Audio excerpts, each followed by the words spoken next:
দুর্নীতি দমন কমিশনের মহাপরিচালক সহ ঊর্ধ্বতন কর্মকর্তাদের বিরুদ্ধে অভিযোগ এনে ফেসবুকে একটি পোস্ট দেন জাতীয় নাগরিক পার্টির দক্ষিণাঞ্চলের মুখ্য সংগঠক হাসানাত আব্দুল্লাহ, যার প্রতিবাদ জানিয়েছে সংস্থাটি।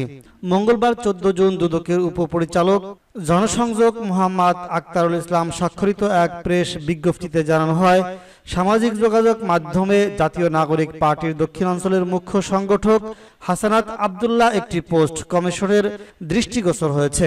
পোস্টটিতে তিনি যাচাই বাছাই ছাড়াই দুর্নীতি দমন কমিশনের মহাপরিচালক সহ কর্মকর্তাদের বিরুদ্ধে মানহানিকর বক্তব্য প্রদান করেছেন। প্রতারণার বিষয়ে সতর্ক বার্তা দিয়ে দুদক জানিয়েছে, এ বিষয়ে সবার অবগতির জন্য জানানো যাচ্ছে যে একটি প্রতারক চক্র দুর্নীতি দমন কমিশনের চেয়ারম্যান, মহাপরিচালক বা কর্মকর্তা পরিচয়ে মামলা থেকে অব্যাহতি প্রদানের কথা বলে প্রতারণা করে আসছে, যার সঙ্গে দুদকের কর্মকর্তাদের কোনো সম্পর্ক নেই। দুদক ইতিমধ্যে এ বিষয়ে আইনগত ব্যবস্থা নিয়েছে এবং প্রতারক চক্রের অনেককে গ্রেফতারও করা হয়েছে। দুদক আরো জানায়, ইতিপূর্বে দুদক প্রতারণা রোধে সবাইকে সতর্ক করে আসছে, যা বিভিন্ন জাতীয় গণমাধ্যমে প্রকাশিত হয়েছে। এরূপ প্রতারণার শিকার হয়ে অনেকেই সামাজিক যোগাযোগ মাধ্যমে দুদককে দোষারোপ করে, যার ফলে দুদকের ভাবমূর্তি ক্ষুণ্ণ হয়। এ ধরনের প্রতারণার তথ্য দুদকে জানাতে অনুরোধ জানিয়ে বিজ্ঞপ্তিতে বলা হয়েছে, প্রতারণামূলক কোনো কল বা বার্তা বা ব্যক্তিগত যোগাযোগের মাধ্যমে কারো কাছ থেকে টাকা চাওয়া হলে কিংবা কোনো প্রতারণা বা অনিয়মের তথ্য পাওয়া গেলে দুদকের টোল ফ্রি হটলাইনে অথবা নিকটস্থ দুদক কার্যালয় বা আইন শৃঙ্খলা রক্ষাকারী বাহিনীর সহায়তা গ্রহণ করার জন্য অনুরোধ করা হলো। এর আগে মঙ্গলবার ফেসবুকে দেওয়া এক পোস্টে দুদকের কিছু কর্মকর্তাদের বিরুদ্ধে অভিযোগ এনে হাসানাত লিখেছেন, স্বাধীন বাংলাদেশে দুদকের চা খাওয়ার বিল 1 লাখ টাকা। এরূপ একটি স্ট্যাটাস দেন। রাত 10টার দিকে দেওয়া স্ট্যাটাসে তিনি লিখেছেন, আপনার নামে দুর্নীতির কোনো অভিযোগ না থাকলেও সেটার ক্লিয়ারেন্স নিতে আপনাকে 1 লাখ টাকা দিতে হবে।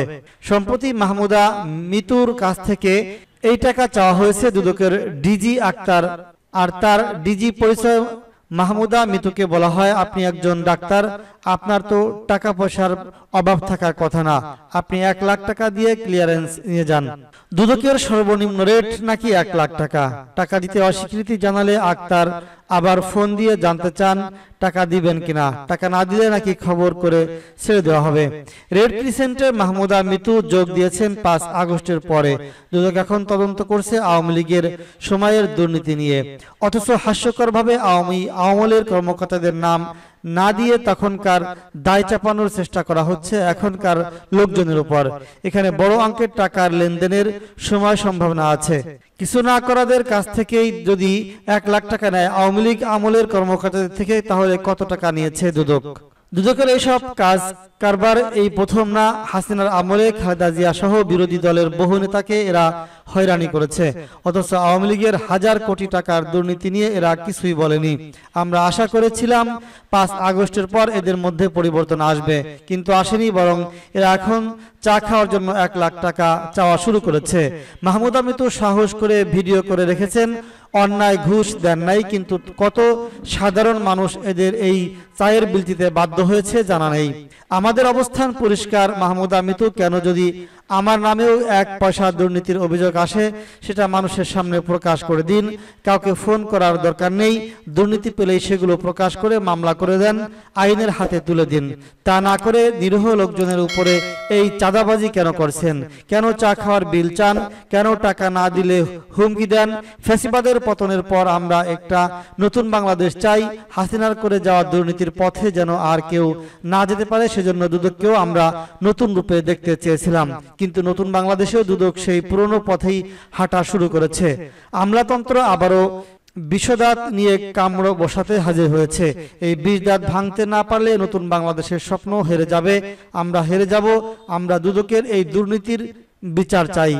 আমাদেরকে 1 লাখ টাকা চাওয়া খাওয়ানোর জন্য কি জুলাইতে বাংলাদেশের মানুষ জীবন দিয়েছিল?